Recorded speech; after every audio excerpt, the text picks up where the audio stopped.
Remember when America was a melting pot? A big, bubbling stew of cultures, hard work, and weird but delicious food?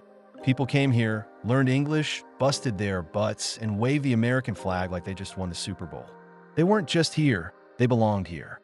Now, we're not a melting pot.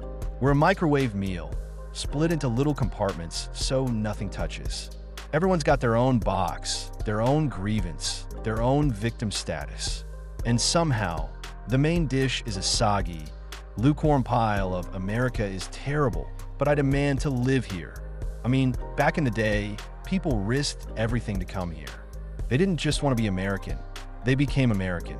Now, we've got folks marching in the streets, screaming about how awful America is while sipping Starbucks, tweeting on iPhones, and wearing Nikes made in a sweatshop. And the best part? They're not leaving. More people than ever are trying to get in.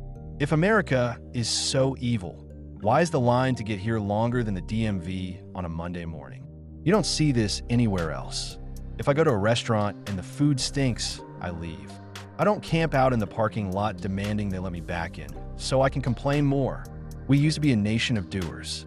If your job sucked, you got another one. If you were broke, you worked harder. If something was broken, you fixed it. Now, we start petitions, demand safe spaces, and tweet angrily from our government-subsidized Wi-Fi. And speaking of work, remember when immigrants came here to work? They took any job, learned the language, climbed the ladder.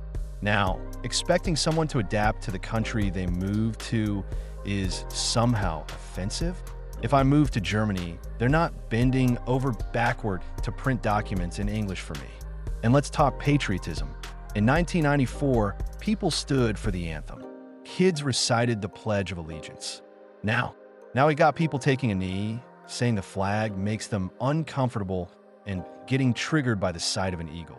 You know who still loves America? The people trying to get here. If you don't believe me, look at the border. Nobody's sneaking into Venezuela.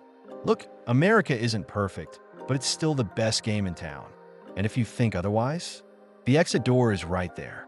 Let's see how well that anti-American attitude works out somewhere else.